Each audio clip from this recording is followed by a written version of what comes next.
Já pensou em ganhar criptomoedas ao conectar dispositivos com segurança ao seu redor? Noodlecast é um provedor de conectividade para a internet das coisas. Com rede de baixa energia Bluetooth, ele ajuda empresas e cidades a conectar e coletar dados de dispositivos, sensores e tags. Basta baixar o aplicativo em seu iPhone ou Android, iniciá-lo e pronto.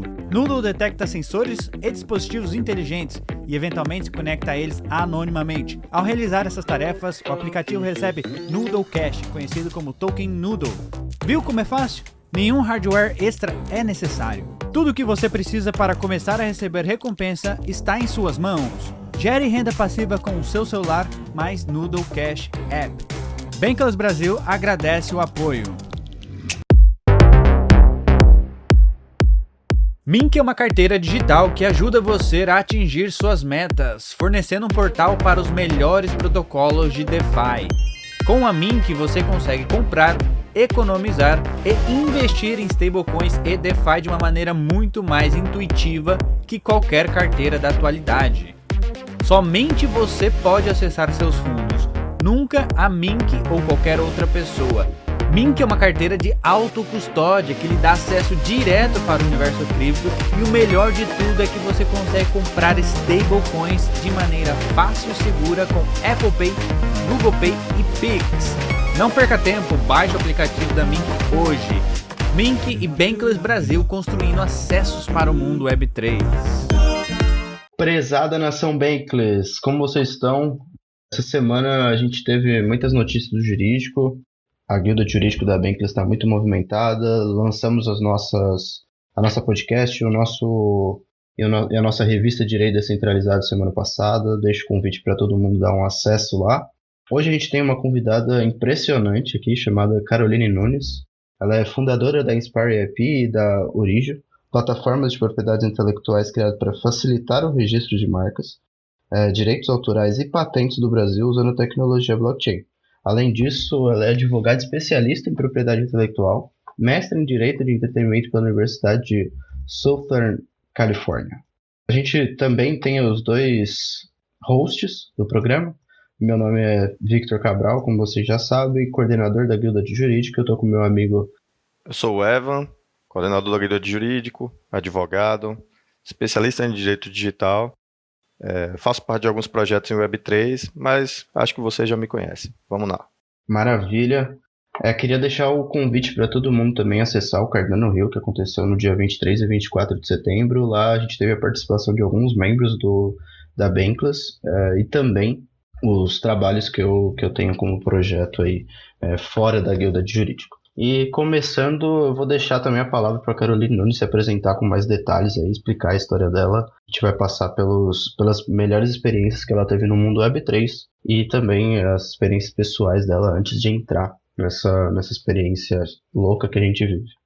Perfeito, gente. Obrigada pela apresentação, obrigada pelo convite.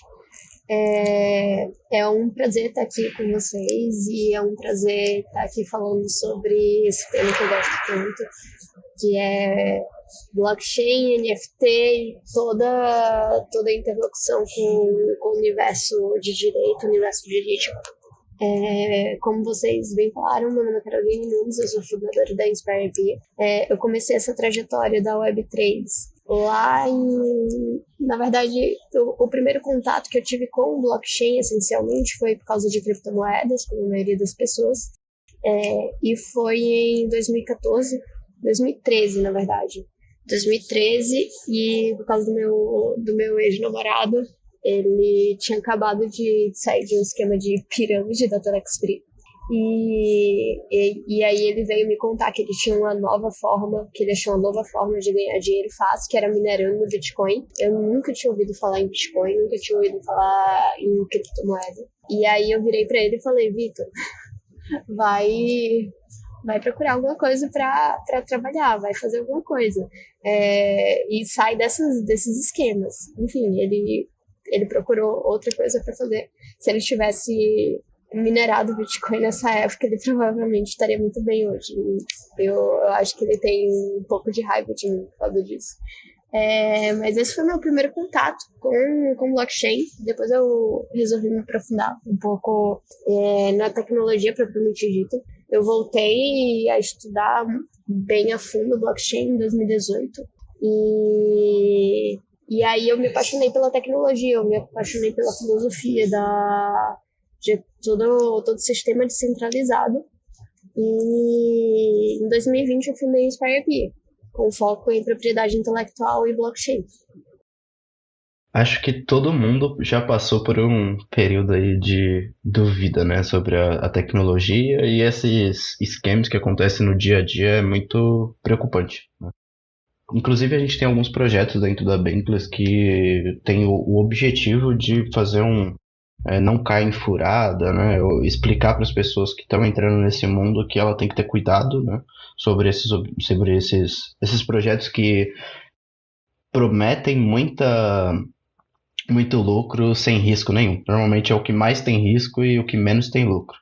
E então eu acho que esse primeiro contato todo mundo já teve, né? De pensar ali, eu vou entrar nesse mundo porque é ali que eu vou ganhar dinheiro fácil. Quando na realidade a gente começa a estudar, realmente rola muito dinheiro, mas é uma coisa muito mais lógica e estruturada por trás, né? Do que apenas começar a ter lucro incessantes ali. E é muito interessante que na pegada do podcast, Caroline, a gente tem o objetivo de chamar pessoas que estão envolvidas não só com a área cripto, mas a própria área de tecnologia. E é exatamente por esse o motivo que a gente teve a honra aqui, né, de convidá-lo para participar da terceira edição do podcast. A gente tem esse objetivo de tentar trazer a tecnologia para o nosso dia a dia. Isso sou eu e o Evan. Eu trabalho no dia a dia com projetos que tem essa primazia, né, de tentar trazer uma pegada um pouco mais técnica, mas ao mesmo tempo que todas as pessoas consigam ler, consigam entender o que a gente está conversando, saibam o que é o Web3 de uma forma mais suave, né? Eu costumo dizer que os conteúdos que eu produzo, normalmente eu penso na minha avó ainda, sabe? Porque quando eu sei que minha avó consegue ler e entender o que eu estou escrevendo, é porque eu cheguei numa parte que todas as pessoas consigam ler. Não isso desrespeitando os maiores de idade, mas porque a minha avó ela tem essa vontade de aprender sobre a tecnologia. Quando ela estava lá nos anos 80, foi uma das primeiras pessoas a entender o que era um computador dentro da escola que ela trabalhava. Mas também isso é primordial para as pessoas que queiram entender o que é o universo que a gente trabalha, né? Ela tem que ter curiosidade de entender o que é a tecnologia, o que essa tecnologia pode trazer. E o projeto Inspire EP, ele é sensacional, não só dentro do Brasil, mas também fora do Brasil, né? É uma plataforma que com certeza vai ser cada vez mais utilizada, e não só por pessoas dentro da área Web3, mas por pessoas de todos os setores, né? Acho que hoje um dos principais problemas para armazenamento de provas dentro de projetos aí que envolvam propriedade intelectual é o meio de provar, né? E o registro de marcas e os direitos autorais dentro de uma plataforma blockchain facilita muito e é muito mais acessível, né? Você tem uma coisa que nunca vai sumir ali, que é incorruptível e é muito segura. Caroline, antes de a gente entrar mais nessa parte técnica, a gente vinha conversando no início da gravação e você falou um pouco que o seu background educacional colaborou muito para o desenvolvimento do seu negócio, até para a sua vida em si, né? Para entender melhor como é que as coisas iriam funcionar a partir dali.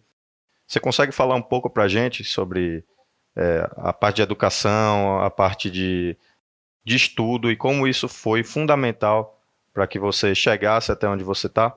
Perfeito. Eu sempre tive muito interesse na parte tecnológica, né? Desde pequena eu fazia joguinhos, eu construía umas páginas em HTML só por diversão. Mas eu acabei indo para o lado do direito e muito influenciada pela minha família, enfim. E durante a graduação eu fui influenciada de alguma forma, enfim, não influenciada, mas eu tinha uma visão que só existiam algumas áreas do direito, né? Só existia trabalhista, civil, penal, tributário e previdenciário, enfim, essas áreas mais tradicionais do direito. Então, eu tinha para mim que só existiam duas vias principais para exercer o direito, que era ou abrir um escritório de advocacia ou fazer concurso público. E isso acabou engessando bastante a visão que eu tinha de mundo, a visão que eu tinha do que eu queria fazer, porque eu não conseguia ligar tecnologia ao direito, pelo menos na época. E aí, quando eu decidi fazer o mestrado, e eu vim para fora, eu vim para Califórnia, eu tive uma outra visão de mundo e uma outra visão do direito. Eu vi várias pessoas de vários lugares do mundo exercendo as mais diversas áreas dentro do direito, e eu vi que era possível. Então, além de tudo que eu aprendi no mestrado, que foi relacionado à propriedade intelectual, à tecnologia, eu tive a oportunidade de me aprofundar um pouquinho mais na tecnologia blockchain no mestrado. Eu também tive a oportunidade de ver que o direito era muito mais do que eu fui ensinado. Então, abriu os horizontes para mim, e por isso que o mestrado foi fundamental para eu ter essa virada de chave. Ô Caroline, você acha que isso está relacionado com o formato de ensino dos Estados Unidos? Porque a minha sensação na faculdade de Direito, quando eu estava estudando, era que as pessoas não eram tão empurradas ao empreendedorismo, a pensar fora da caixinha, a tentar encontrar alternativas para exercer o ofício. E sim, a gente viu uma maioria de alunos buscando mesmo concurso público ou fazer carreira em escritórios tradicionais. Então, pelo que você está apresentando para a gente aí, parece que o formato que foi proposto lá no mestrado, na universidade, ele parece ter levado você a encontrar múltiplos caminhos, a ter uma formação de carreira muito mais ampla do que a gente vê aqui. Você acha que existe essa distinção mesmo? Com certeza. Lá tem muito uma pegada de solução de problema, que é uma das bases do empreendedorismo, né? Você entra no empreendedorismo querendo solucionar um problema da sociedade. E lá todos os exercícios, toda a base de ensino, ele vem de um problema. Então, nos Estados Unidos, eles pegam um caso e toda a sala analisa esse caso procurando solucionar os problemas com as ferramentas que a gente tem. Então, a gente não aprende a teoria pura, né? A gente aprende a teoria da prática e não o contrário. Eu sinto que no Brasil, várias vezes eu aprendi a teoria e em nenhum momento eu tive a oportunidade de empregar a teoria na prática. Então era só letra de código pura. Então coisas que para mim não faziam muito sentido e que eu nunca realmente empreguei na prática. Então isso não é uma boa forma de você fixar uma informação, né? Então eu acho que toda essa abordagem de solução de problema acaba influenciando com que as pessoas busquem e já tenham essa mentalidade de buscar uma solução para um problema que tá latente na sociedade. Perfeito, Caroline. Eu tenho essa mesma visão que você tem a respeito de como a abordagem precisa ser diferente, precisa ser necessariamente assim, de a gente pegar um problema e tratar do problema, e não ficar com muitos devaneios sobre a teoria, porque a teoria, muitas vezes, ela não é suficiente. Na verdade, acho que nunca é suficiente, né? A gente sempre precisa partir para a experimentação para saber como as coisas vão funcionar. Isso é até um sintoma do nosso judiciário hoje, né? O volume de processos e tudo mais. Mas, já que a gente falou de problema, né, e de soluções também, isso é inevitável pensar na Web3. E eu queria saber um pouquinho como é que você falou, né, a respeito dessa desse primeiro contato que você teve com Bitcoin através do seu ex-namorado. E todo mundo tem uma história parecida com essa, né? De, sei lá, uma perda de oportunidade, entre aspas. Mas com relação à Web3, como ela é hoje, como é que você chegou e como é que você passou a realmente se introduzir e decidiu empreender com uma plataforma blockchain-based? Como é que você chegou até isso de verdade, sabe? E decidiu, olha, é isso aqui que eu quero, é aqui que eu vou trabalhar, eu vou empregar meus esforços nisso. Como eu disse, eu acabei me apaixonando pela filosofia da tecnologia blockchain. Eu li o paper do Satoshi lá em 2018 e eu me aprofundei cada vez mais.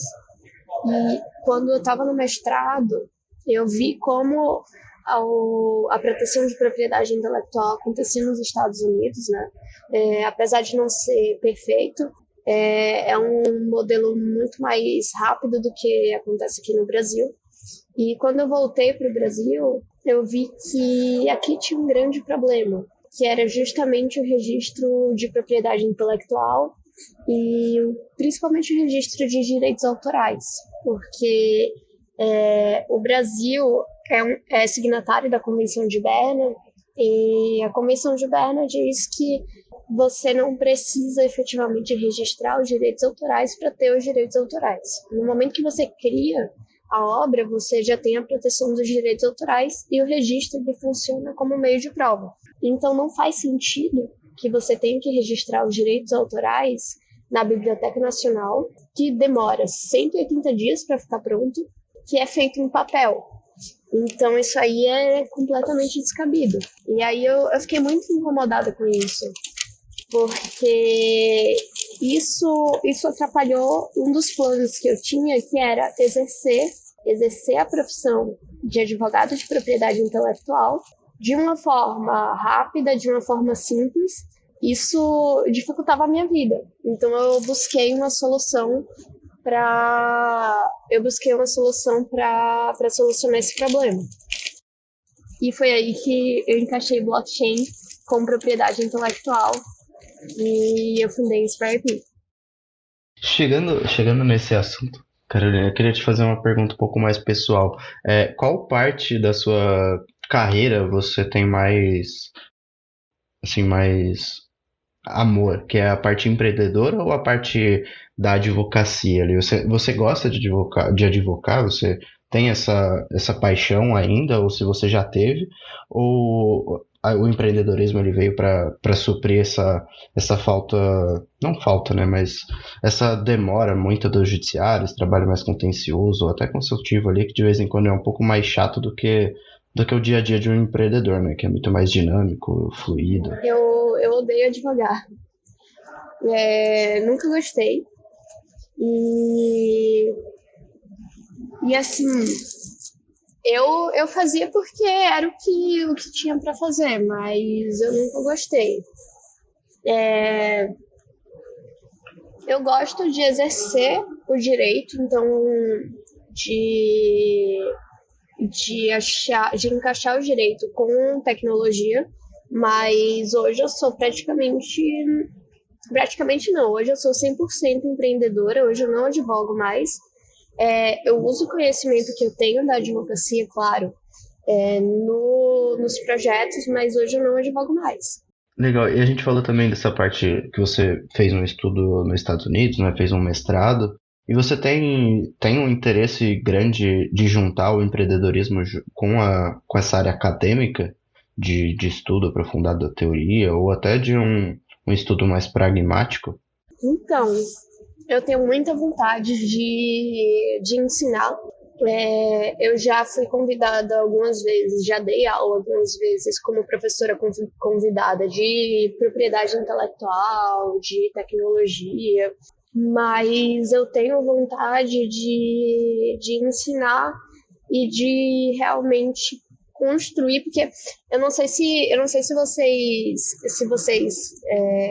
veem lá minhas postagens no LinkedIn, mas eu procuro realmente mastigar o que é a tecnologia blockchain, mastigar esse tipo de conhecimento que ainda é um conhecimento que não vem de uma forma muito simples para as pessoas.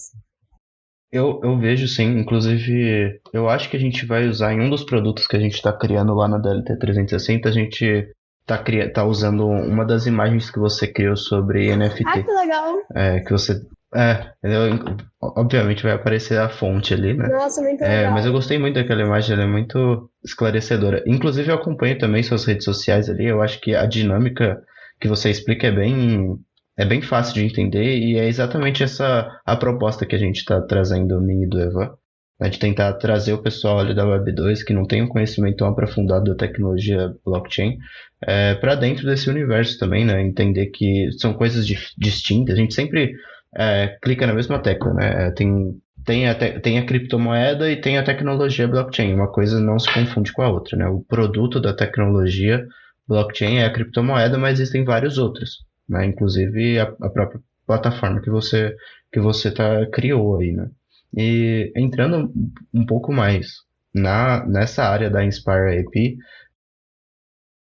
como que surgiu além dessa necessidade que você já comentou, né, de ter ali uma coisa mais fácil para meio de prova, né, que você não precisa demorar 80 dias esperando um aceite ali, né?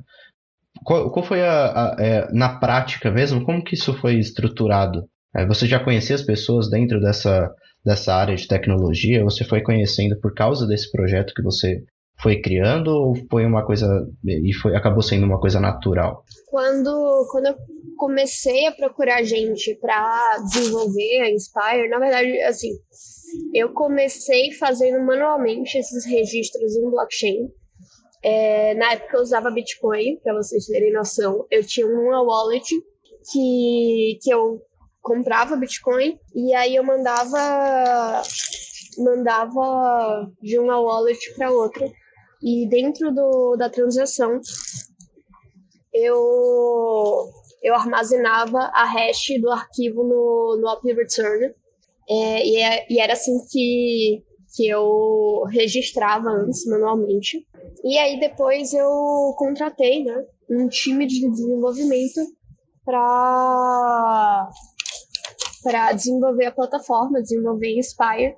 Foi muito difícil na época achar um time que realmente soubesse mexer em blockchain, que soubesse fazer esse desenvolvimento.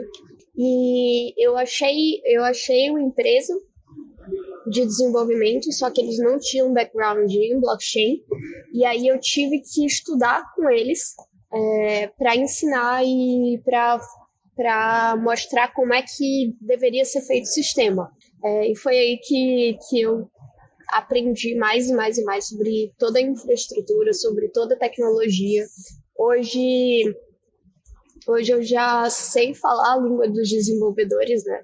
Eu sei falar se um desenvolvedor está fazendo um bom trabalho ou não. Eu sei estruturar um projeto. Hoje eu sou quase uma desenvolvedora de projetos, né? Uma project leader de várias iniciativas que a gente tem por aqui. Legal, Caroline. Pensando um pouco sobre a Inspire IP, eu acho que não havia nada no Brasil que, sei lá, se aproximasse da proposta de vocês, mas eu também acho que tem muita gente que ainda não conhece a plataforma e o que vocês fazem. Você pode explicar de maneira bem objetiva, assim, claro, com toda a liberdade do mundo, mas dá uma dimensão para o pessoal que está ouvindo a gente sobre o que é que vocês fazem, qual o problema que vocês solucionam, qual o funcionamento base ali da operação, para que de repente alguém que está com esse problema, que precisa resolver essa questão, possa utilizar a plataforma de vocês? Perfeito. A Inspire IP é focada em registro de propriedade intelectual. Então, para marca e patente, a gente faz o registro de anterioridade, porque, infelizmente, marca e patente aqui no Brasil só dá para registrar no INPI. Mas o que é esse registro de anterioridade? Pela plataforma, você consegue provar que você utilizava aquela marca, que você já tinha aquele projeto de patente, antes de um eventual registro. Então, por exemplo, se um concorrente seu chega e registra uma marca igual à sua, mas você tem esse registro de anterioridade, você consegue derrubar a nível administrativo no INPI depois, ou você consegue derrubar judicialmente depois que essa marca foi registrada. Então, isso que é o registro de anterioridade. E para direitos autorais, você consegue registrar efetivamente os direitos autorais pela plataforma. Para quem não sabe, direitos autorais, basicamente, qualquer tipo de criação, seja literária, artística, que você fizer, então uma pintura, um livro, tudo isso é protegido por direitos autorais. Marca é o que diferencia um negócio de outro negócio, um nome de um negócio, enfim, a logomarca. Se você tem... E a marca, ela visa muito mais proteger o cliente do que proteger a empresa. Por quê? Porque o cliente ele precisa chegar e diferenciar um produto de outro produto. Então, a marca é isso. E patente é uma proteção que o Estado dá a uma invenção específica. Então, o Estado, durante um tempo, dá exclusividade do inventor explorar a sua invenção. E é como se fosse um presente que o Estado dá, né? Por todo o esforço que o inventor teve para chegar àquela invenção. Então, hoje, na InspireP, a gente faz esse registro de direitos autorais, de marca, de anterioridade de marca e de anterioridade de patente. E a gente está trabalhando em um projeto para introduzir a plataforma que a gente tem de NFT na parte de transação de propriedade intelectual. Então, daqui a uns meses, quando a pessoa registrar uma propriedade intelectual, ela já vai receber o NFT dessa propriedade intelectual e já vai poder transacionar pela internet. Cara, que plot twist, viu? Isso aí, realmente, eu acho que é uma ideia excepcional. A gente tem lidado com vários artistas ao longo dos dias aí, dentro da Web3, pessoas que estão criando coleções de NFT, músicos também que estão tentando se inserir nesse mundo para ter uma rentabilidade maior dentro da sua atividade. E a proposta de vocês parece que visa solucionar esses dois problemas, né? O problema de autonomia do artista e o problema do negócio em si, no registro do direito autoral. Caroline, a respeito das licenças, vocês têm utilizado algum tipo de licença, algo próximo do Creative Commons, algum tipo de iniciativa que faça gestão dos direitos através de um modelo diferente do tradicional, claro, seguindo essa linha de blockchain? Sim, na plataforma de NFT, que é a Origio, a gente criou essa plataforma, é completamente autoral, e os contratos inteligentes, eles já vêm com as licenças de direitos autorais. A gente usou essas licenças foram baseadas no Creative Commons, mas elas são licenças modificadas, né, do Creative Commons, que são voltadas para NFT. Então, quando você cria o NFT, quando você está no processo de criação do NFT na nossa plataforma, você já tem uma série de opções para escolher em relação à licença dos direitos do NFT. Então, daquele conteúdo do NFT. Então, se você vai utilizar para fins comerciais, se você quer licenciar para uso pessoal ou para uso comercial, se você quer licenciar para algum tipo de modificação, para algum tipo de edição. Então, tudo isso vai dentro do contrato inteligente no momento que você cria o NFT. Isso tudo é na plataforma non-code, né? Isso. Então, o próprio artista ele vai lá e resolve isso, ele decide isso. A gente trabalhou bastante na questão da experiência do usuário. Obviamente, o artista ele Ele não precisa ter nenhum conhecimento técnico sobre blockchain. Então já tem um front super explicativo, mostrando como é que ele faz. Em 3 minutos ele minta o NFT. É bem prático. É porque eu acho que é um problema que vários artistas e coleções estão enfrentando agora, né? Essa questão das licenças, porque fica confuso para o usuário, para o consumidor das coleções de NFTs e até para o próprio artista. A gente, até na Bankless, nos últimos dias, a gente tem discutido bastante, inclusive a gente está pensando aí, planejando promover um Spaces no Twitter. Se você quiser participar, vai ser um prazer, né? Para tratar desse tema, porque está sendo uma dificuldade deles. Além disso, para o usuário é uma insegurança enorme, porque às vezes você faz um investimento pensando em usar o colecionável ou aquela obra em algum negócio, algum projeto que você tem, e aí do nada a empresa que detém ali os direitos autorais, ela emite uma licença CC0, enfim. É um problema que eu sinto que precisa ser solucionado de logo. E é nesse processo de gênese mesmo, na criação dos NFTs. E não depois, né? Porque eu acho que isso precisa ficar sempre esclarecido. A quem pertence os direitos autorais, como é que está funcionando a licença para uso daquela produção. E não parece haver tanta transparência. Nossa, eu ia adorar participar dessa discussão. Até porque é o tipo de coisa que faz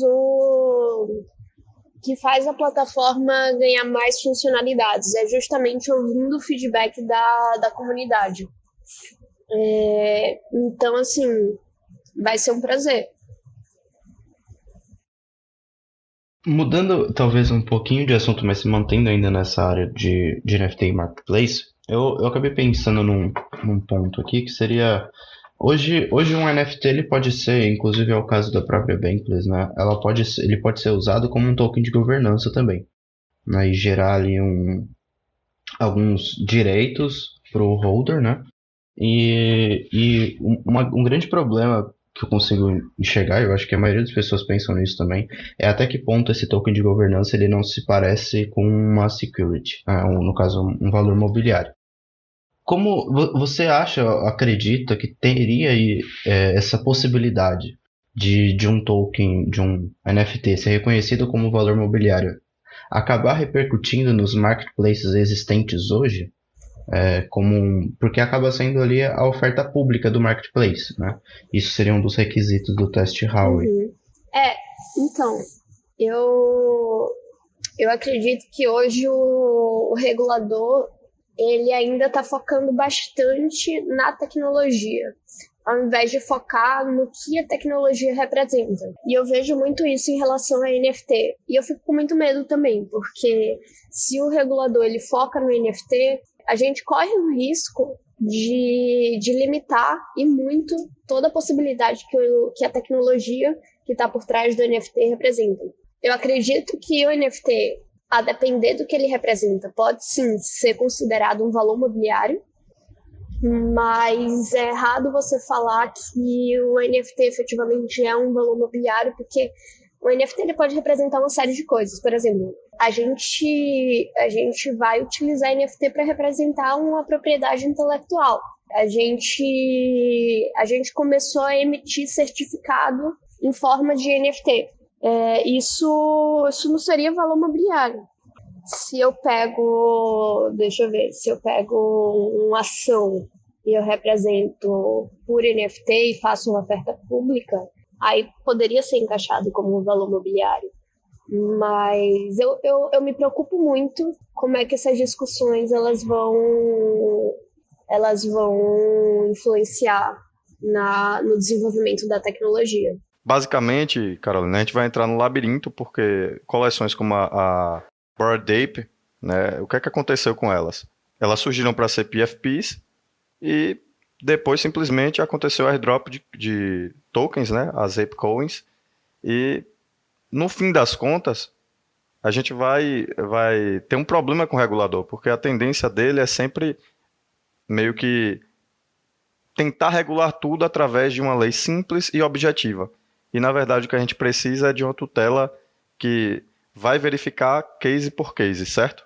Eu vou discordar nesse ponto. Eu acho que hoje, inclusive, foi um dos pontos que foi levantado lá no Cardano Hill. Eu não sei até que ponto a gente precisa de uma regulamentação específica para blockchain. Vou falar que eu tenho essa dúvida é aquela coisa, você está indo dormir 3 horas da manhã, eu começo a divagar nessa questão.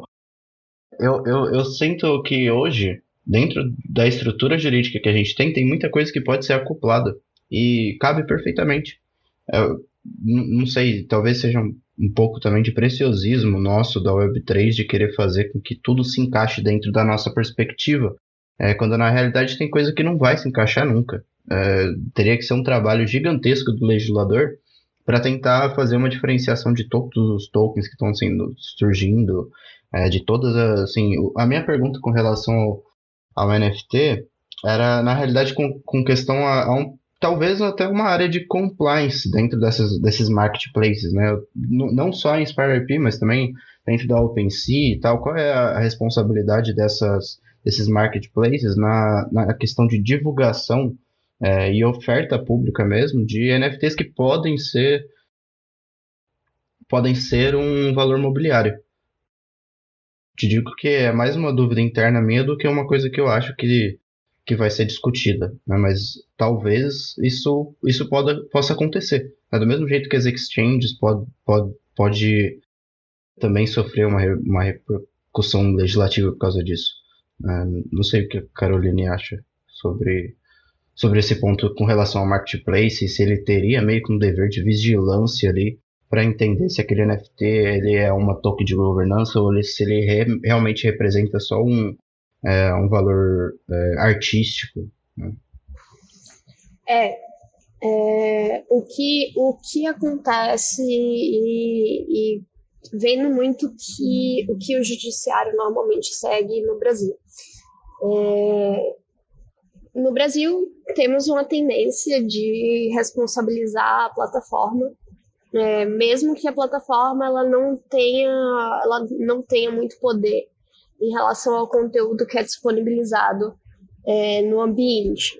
Então, o que vai começar a ser necessário? Vai começar a ser necessário que essas plataformas, mesmo que sejam descentralizadas, elas comecem a fazer um KYC, não só pela questão dos valores imobiliários, mas questão de lavagem de dinheiro, financiamento ao terrorismo. Então, minimamente, as plataformas precisam fazer um KYC para ter esse controle de quem está entrando e do conteúdo que está sendo postado. Lá na plataforma, a gente já faz não é bem um KYC, mas a gente já tem um processo um pouco mais centralizado em relação à coleta de informação, muito por causa disso, porque se fosse depender do meu CTO, tudo seria 100% descentralizado, mas infelizmente a gente não pode fazer tudo 100% descentralizado por causa justamente da regulamentação. Então,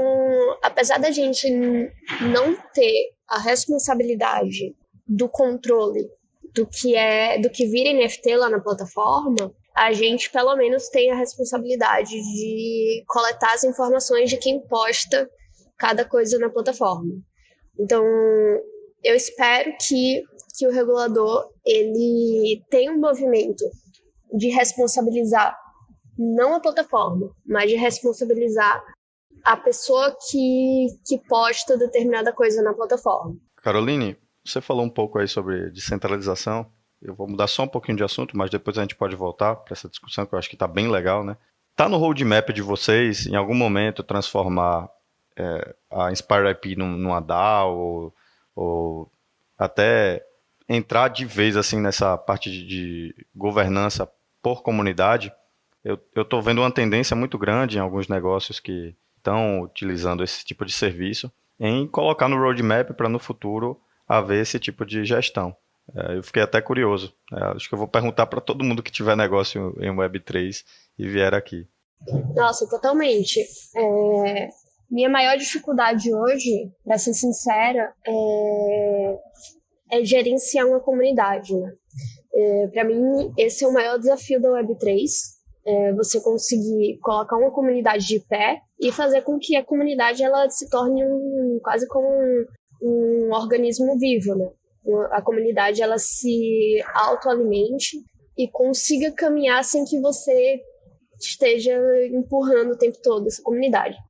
Então, a gente tem isso no roadmap, de transformar a Inspire em uma DAO, porque justamente dentro da propriedade intelectual, a gente tem uma série de áreas. Então, por exemplo, o que eu penso? Teria uma DAO que é uma DAO maior, uma DAO mais abrangente, que é relacionada a todo tipo de propriedade intelectual, e dentro dessa DAO teriam DAOs menores, que seria, por exemplo, uma DAO de artistas plásticos, uma DAO de escritores, uma DAO de músicos. E essa DAO poderia propor novas funcionalidades para a plataforma, enfim. Mas eu acredito que esse vai ser o nosso maior desafio até então. Vai ser criar essa DAO e fazer com que essa DAO funcione da maneira que a gente precisa que funcione. Que legal, que legal. Você falou sobre essa questão de, entre aspas, guildas, né? Para cada um dos... Eu vou supor aqui que sejam setores. E é legal que eu vi na plataforma de vocês que vocês disponibilizam diversos serviços. Eu até vou pedir para você falar um pouco sobre isso, né, que são serviços para fotógrafos, né, de fotografia, de música, de games e até de segredo industrial, né? Então, segredo comercial. Então, cara, eu acho que é abrangente e tem muito artista dentro da Web3, tem muito empreendedor dentro da Web3. Você pode falar um pouquinho, e até para os desenvolvedores de games também, para não esquecer deles. A parte de games, eu vou falar com muito carinho, porque assim, eu sou uma gamer, né? Eu amo jogar. Eu acho que nasceu daí a minha paixão por tecnologia. Inclusive, nessa viagem, eu acabei de comprar uma placa de vídeo nova, a 3080 Ti. Então, tô bem feliz. E assim, a Inspire nasceu com a dor de um gamer. Porque o meu amigo, ele chegou pra mim e ele falou, não era nem um jogo digital, na verdade, era um jogo de tabuleiro. Ele tinha criado um jogo de tabuleiro e ele estava vendendo esse jogo para uma empresa grande e ele estava com muito medo que essa empresa simplesmente ouvisse a ideia, pegasse toda a ideia e criasse um jogo idêntico ao jogo dele e começasse a comercializar. E aí ele me perguntou como é que ele iria proteger isso aí. O que ele poderia fazer para proteger? E eu virei para ele e falei, amigo, não tem nada que você possa fazer para proteger, na verdade. Porque o que acontece? Se você for pelo registro de direitos autorais, você só consegue proteger a arte do jogo, a arte, a história, mas você não consegue proteger as regras do jogo, como o jogo funciona. Se você for para a parte de marca, você só protege a logo do jogo, né? Você protege o nome do jogo, mas você não protege também em relação às regras. Patente também, é quase impossível você conseguir uma patente para as regras do jogo, porque só se o jogo tivesse uma funcionalidade nova, inovadora. Então, a Inspire nasceu também com foco em propriedade em segredo comercial, porque isso é um segredo comercial. Então, se ele assina um NDA com essa empresa e ele tem registrado que ele já tinha todo esse conhecimento do jogo, que ele já tinha o jogo pronto na plataforma, se ele já tem isso registrado, ele consegue depois abrir um processo contra essa empresa se essa empresa fizer essa comercialização, fizer esse plágio, né, do jogo, ele consegue entrar com o processo e falar que foi uma concorrência desleal. Fico feliz demais de saber que você é gamer, eu também Sou bem apaixonado por jogos desde sempre. Sou fã de Diablo, é o meu jogo preferido. E eu confesso que eu tô cada vez mais ficando instigado a usar a plataforma de vocês e a divulgar ela, tá? Principalmente, primeiro por ser uma plataforma de brasileiros e eu acho que a gente tem que valorizar também o produto nacional. Às vezes a gente fica muito preso a importar, a tentar pumpar plataformas de fora, mas as soluções que estão sendo desenvolvidas aqui no Brasil, elas merecem todo o crédito, merecem também ser citadas e merecem espaço, tá? Caroline, só para fazer uma pergunta aqui a respeito de licenças e até uma pergunta mais cultural mesmo. Você conversou com a gente sobre a Creative Commons e você está trabalhando com propriedade intelectual, com direitos autorais. Você pensa algo a respeito da cultura livre, algo que está um pouco distante? Se você também se sentir confortável para explicar um pouquinho para o pessoal a respeito disso. Gosto de toda essa questão da cultura livre. Eu acho que o conhecimento ele tem que ser aberto, ele tem que estar disponível para todos. Agora, uma coisa que eu acho extremamente problemática são pessoas de má fé utilizarem de um trabalho de terceiro para rentabilizar. Então, tem muito isso na internet. Eu estou participando de uma DAO, que é a SciDAO. Vou aproveitar para mandar um beijo para a Gorete, que está puxando todo esse movimento da SciDAO. E a SciDAO é um dos projetos mais incríveis que eu já participei. Porque eu não sei se vocês sabem, mas quando a gente paga para ter acesso a um artigo científico, esse dinheiro ele não vai para a ciência, ele vai para a revista. E nenhuma parte desse valor vai para o autor do artigo. Isso é extremamente problemático, porque ao invés de você criar um ciclo de incentivo para a ciência, você cria um ciclo totalmente capitalista e pautado na comercialização de conhecimento. E a SciDAO, ela vem com o objetivo de quebrar esse ciclo e que o dinheiro ele volte para o cientista, ele volte para a comunidade científica e não aconteça isso que acontece hoje na Web 2. Eu já tinha ouvido falar da SciDAO, inclusive provavelmente pelo próprio feed ali, porque eu sigo você ali no LinkedIn, né? Mas eu confesso que ainda não dei uma estudada assim por dentro do site deles, mas eu acho bem... Eu tenho essa... Eu sempre fui muito chamado, assim, das vozes da minha cabeça para ir para o meio acadêmico. E eu gosto muito de participar disso, né? E, inclusive, os nossos últimos podcasts aqui, a gente tenta trazer um pouco a Cardano, né? Que tem essa pegada bem acadêmica e acaba sendo bem interessante esse foco, né, no mundo Web3, que acaba sendo muito mais pragmático do que acadêmico. O científico, no caso, né? A gente poderia até conversar mais sobre a SciDAO, inclusive fazer um outro evento só sobre isso, um Space, talvez, né? A gente pode deixar as pessoas já convidadas aí, né?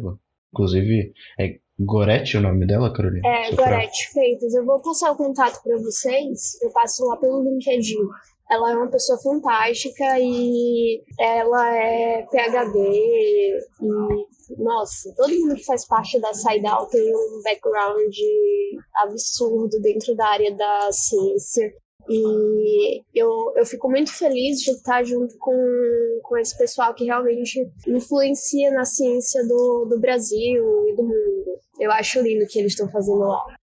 Eu acabei de encontrar aqui o LinkedIn dela, depois a gente pode até tentar colocar no próprio vídeo mesmo na nossa referência, para as pessoas conhecerem a SciDAO. E acho que voltando aqui, então, para os trilhos, a gente deu uma passada ali no marketplace de NFTs. Eu acho que o Evan tinha alguma pergunta sobre Creative Commons ou alguma coisa de licenças, né? Quer comentar um pouco mais, Evan?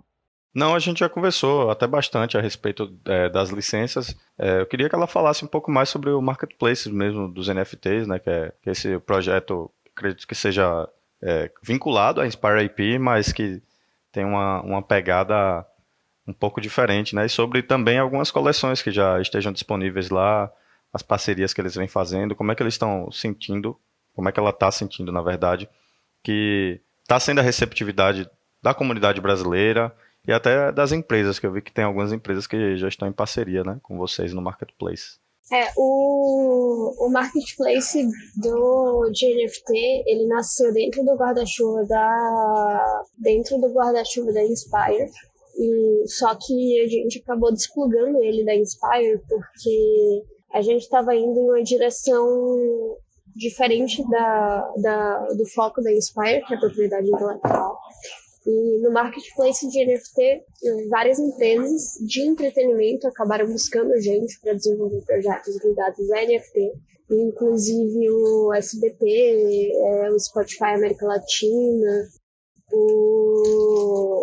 tem outras empresas que eu ainda não posso falar, mas assim, teve a PwC também. E tudo com foco em utilizar NFT para entretenimento, NFT como colecionável, essas utilizações que a gente conhece mais. Esse ponto eu queria perguntar. Como surgiu esse projeto com o SBT? Fala. E um dia você vai conhecer o Silvio Santos pessoalmente, ou se você já conheceu ele? Não conheci, mas a gente já fez vários NFTs do Silvio Santos. Então, esse projeto do SBT, ele caiu de paraquedas. Eu dei uma entrevista um dia para uma rádio. O responsável pela área de inovação do SBT estava assistindo essa entrevista e aí ele entrou em contato comigo, falando que por causa do aniversário do SBT, eles estavam querendo fazer um projeto ligado a NFT. E aí, como a gente tem toda essa atenção ao universo jurídico, eles se sentiram extremamente confortáveis em fazer esse projeto com a gente. Aí a gente oferece tanto essa segurança relacionada à propriedade intelectual, que para eles é muito importante, como a segurança relacionada a aspectos tributários. A gente tem vários materiais aqui que falam das questões tributárias, que falam das questões de lavagem de dinheiro. Então, assim, eles fizeram, ano passado, um projeto com a gente, que foram quatro imagens do Silvio Santos, que foram a leilão. Começaram a R$40 e terminaram num valor de R$30 mil. Então, foi um leilão bem interessante. Completamente descentralizado também, o que é super legal de ver funcionando, porque todos os lances, eles aparecem na blockchain, né? Então, toda vez que tem um lance, dá para ver qual carteira deu o lance. E esse ano, a gente participou do desenvolvimento do SBT Verso, que é uma nova fase, né, do SBT.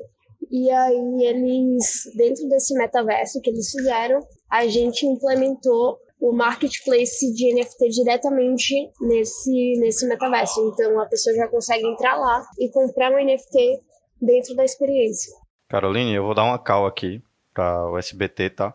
Que eu até usei, eu fiz uma imersão na Bankless, a convite da galera no início de agosto, sobre Soulbound Tokens. E aí, no final da imersão, né, fiz uma apresentação, e aí eu coloquei Soulbound Tokens e coloquei obrigado, a foto do Silvio Santos e o logo da SBT. Então, fala com eles para lançar o Soulbound Token com a logo do SBT, tá? Deixar na carteira do Silvio Santos. Acho que a ideia é tipo 100%. Não, realmente, é muito legal, vou falar com eles. Pronto, só vou registrar isso antes na plataforma de vocês, tá? Para quando vocês muito fizerem bem, a monetização. Muito bem. Inclusive, a gente pode até chamar alguém do SBT aí pra vir falar com a gente. Inclusive, a Caroline pode participar junto e a gente fazer um podcast só do SBT. O que vocês acham? Sim, eles são super abertos. Já participaram de diversos eventos comigo. Então, se vocês quiserem, eu entro em contato. Seria maravilhoso. Inclusive, se as pessoas que estão ouvindo aí quiserem esse conteúdo aqui na Bankless, deixa o comentário aí no YouTube e também pode mandar e-mail pra gente ou até conversar com a gente ali no Twitter e a gente vai criando esse hábito. Eu quero falar com a Caroline pra ela ficar esperta com você, porque você é o rei do network, viu? Ele vai sugar todas as suas conexões. Não, mas eu sou Eu sou do tipo Open Network, eu não guardo conexão pra mim, não. Pode pedir que eu faço tudo. Pô, aí você tocou num ponto interessante, porque eu mexendo ali no LinkedIn, né, eu vi que um dos mentores aí de você ter entrado nessa área do Web3 é o Magaldi, né, Maurício Magaldi. Ele é o herói da vida do Ivan. O Ivan ele falou que ia ficar até com medo se um dia a gente conseguisse falar com ele. Ah, sério? Gente, eu amo o Eu curto Magaldi. o trabalho dele. Eu curto o trabalho do Magaldi. Demais, demais, demais, demais. Ele é mentor o material dele. ele é mentor da Inspire desde o comecinho da Inspire. Eu já conheço o Magaldi tem uns 2 anos, 3 anos. Eu vou fazer essa ponte também. Eu adoro o Magaldi. Não, o cara é um mestre, a gente tem que ouvir ele. Não tem por que ficar falando, né, velho? Seguindo aí, Caroline, a gente queria saber um pouquinho sobre novidades do seu projeto, sobre alguns projetos também paralelos. Você já falou que participa da SciDAO, né? Não sei se tem mais alguma DAO que você participa. Se quiser também integrar a Bankless, a Guilda de Jurídico e a própria Bankless também está de portas abertas, viu? Eu adoraria. Nós somos uma Public Goods. Então vamos nessa. Quando terminar aqui a gente já encaminha tudo. Então, fala um pouquinho sobre os seus projetos futuros, sobre as novidades que estão por vir. Novidades. Tem essa questão do NFT para a propriedade intelectual, então a gente está trabalhando bastante nisso. A gente está usando NFT 2.0 da Remark. Por quê? Porque a gente precisa que esse NFT ele se comporte de uma determinada forma para a propriedade intelectual, para as licenças. Então, isso é o que a gente está focando. Fora isso, a gente está usando NFT para unidade de conservação, que é uma utilização super, super diferente, né, para NFT. Mas eu tenho aprendido bastante. Por enquanto é isso, de novidade que a gente tem por aqui. A gente acabou falando bastante, né, da Inspire IP, né?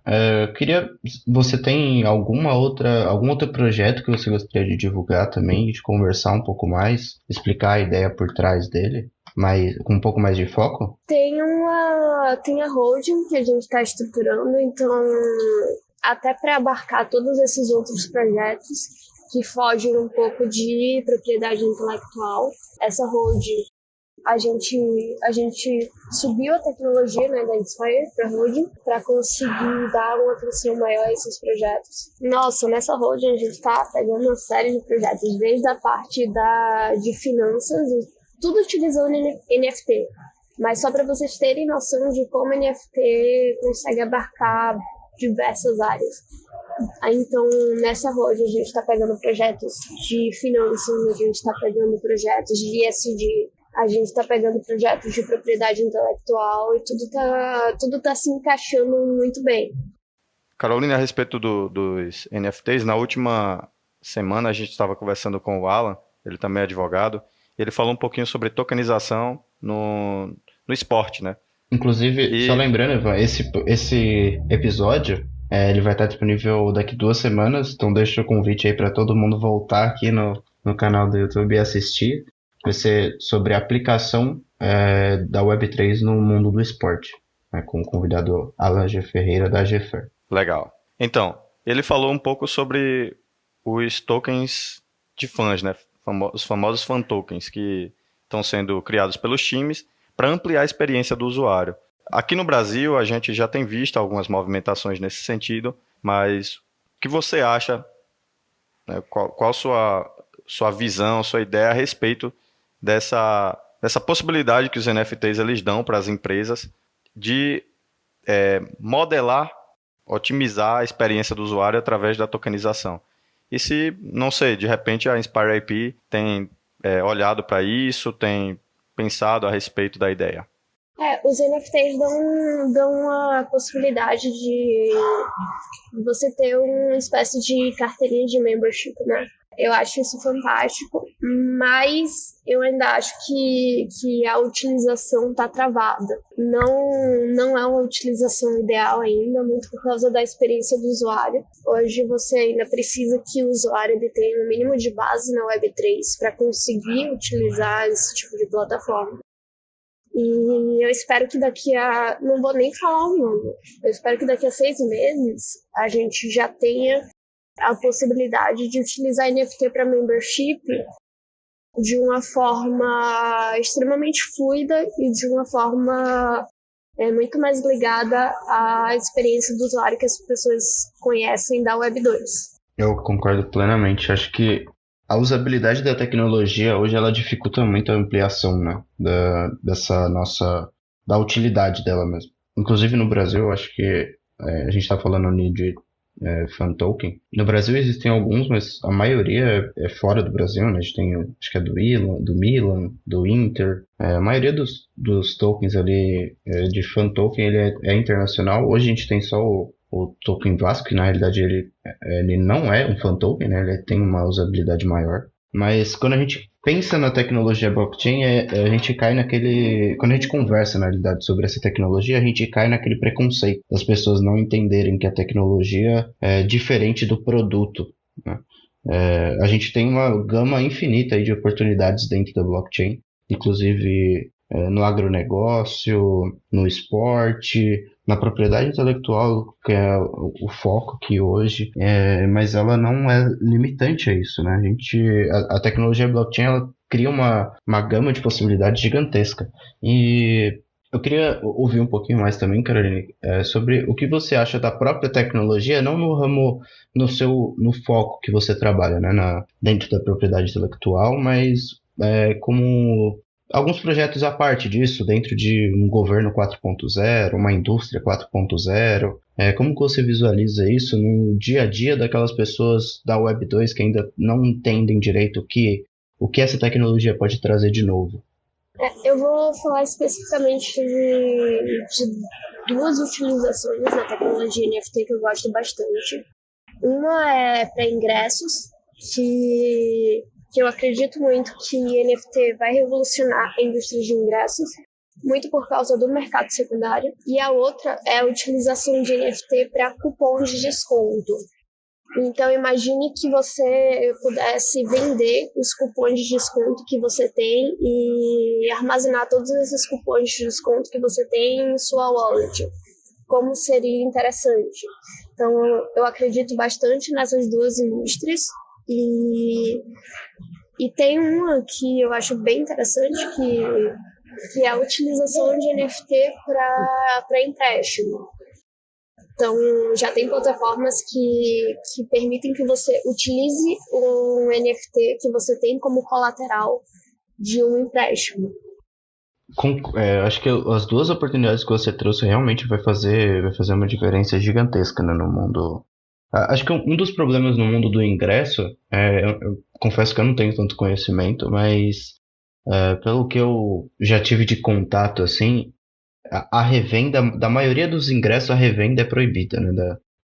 Eu esqueci o nome das pessoas ali que ficam... se a gente pensar no papel ali, né? Isso, cambistas, isso, obrigado. E essa atividade ela é praticamente proibida, né? Agora eu não sei se ela chega a ser uma coisa estatal ou se é uma coisa da própria pessoa privada ali que não permite a revenda desses ingressos. Qual seria a sua visão do uso da NFTs desses ingressos dentro de um mercado secundário? É porque você acaba regulamentando, né? Regulamentando não, legalizando toda essa questão dos cambistas. Porque o que acontece hoje? Porque normalmente essa prática dos cambistas, ela não é que é proibida, mas ela acaba sendo desencorajada pelas empresas, né? É porque as empresas não ganham nada nesse mercado secundário. Então, quando o cambista compra 50% dos ingressos para revender pelo dobro do preço, as empresas não ganham nada com isso. Imagine se fosse utilizado NFT para esses ingressos a empresa emissora ganhasse um percentual dessa revenda. Como seria mais interessante? Então você acaba regularizando toda essa questão do cambista. Entendi. E ainda acaba criando uma nova profissão, né? Seria um cambista digital aí. Achei bem interessante. É bem legal mesmo. E eu acho que a gente está chegando no final aqui da nossa conversa. A gente abordou muitos assuntos, né? A gente falou sobre muita coisa. Gostaria de dizer algumas últimas palavras, Caroline, assim, sobre alguns projetos, chamar as pessoas ali para acessarem alguma rede social, algum projeto mesmo que você está criando. Eu vou convidar as pessoas a acessar a plataforma da Inspire para saber mais do que a gente está fazendo e também para conhecer o projeto da SciDAO, que é um projeto que eu sou fã e que faço parte, e também para conhecer o projeto de ESG que a gente está fazendo com a BMV. Bem legal. Se você quiser passar depois dessas mídias aqui, eu consigo colocar ela ali no chat para todo mundo ter acesso na hora da divulgação do podcast. E eu acho que a gente vai ficando por aqui. Eu queria agradecer imensamente a sua participação, Carolina. Inclusive, peço desculpas ali por ter feito o convite por um meio público, né, no seu LinkedIn. Não, vai ficar tranquilo. Mas eu vi ali que até o Magaldi curtiu o comentário, eu fiquei bem feliz. O Evan, principalmente, ficou muito feliz também. De novo, muito obrigado por ter aceito. E a gente está muito entusiasmado aqui para as próximas participações, né? Você quer falar alguma coisa, Evan? Quero sim. Caroline, muito obrigado por ter participado. Eu gostei demais de conhecer seu projeto. Acho que a gente precisa de mais disso. Feliz totalmente pela participação aqui no podcast. Convidar você para integrar a Bankless junto com a gente, participar das nossas calls lá do jurídico e de outras guildas que venham a te interessar. Agradecer também pelos projetos paralelos que você apresentou, principalmente a SciDAO, porque eu inclusive vou apresentar para minha irmã é cientista, pesquisadora, está fazendo o mestrado dela em física agora. Eu acho que vai ser um canal interessante para ela se aproximar mais da tecnologia. E basicamente é isso, convidar a todos para integrarem junto com a gente a guilda de jurídico, para acessarem os canais da Bankless. Caso você não seja do jurídico, a gente tem outras guildas, tem a de escrita, a de marketing, tem a de multimídia, então tem espaço lá para todo mundo. Somente isso mesmo. Muito obrigado, Caroline, foi um prazer enorme falar contigo e até a próxima, né? Perfeito, muito obrigada, gente. Eu agradeço demais o convite e contem comigo. Muito legal. Fazendo então um disclaimer, lembrando todo mundo que todos os conteúdos produzidos pela Bankless, eles são gratuitos, mas também são apenas instrutivos, informativos e educativos. A gente não produz nenhum tipo de oferta pública de tokens ou instigação ali de compra e venda.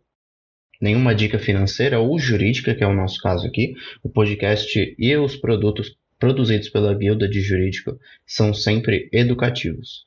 Então, para fazer o resumo da ópera de hoje, a gente passou pelo mundo da propriedade intelectual e tecnológico voltado para blockchain. A gente falou de muita coisa aqui da Caroline Nunes, a gente fez a introdução pessoal dela, falando sobre as experiências que ela teve até ela chegar na Web3. Além disso, a gente falou do principal projeto da Caroline, que ela é fundadora, que é a Inspire ERP, baita projeto aí do mundo tecnológico e dentro da propriedade intelectual.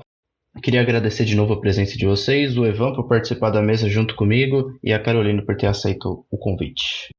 Até a próxima e falaremos sobre a aplicação da Web3 no mundo dos esportes.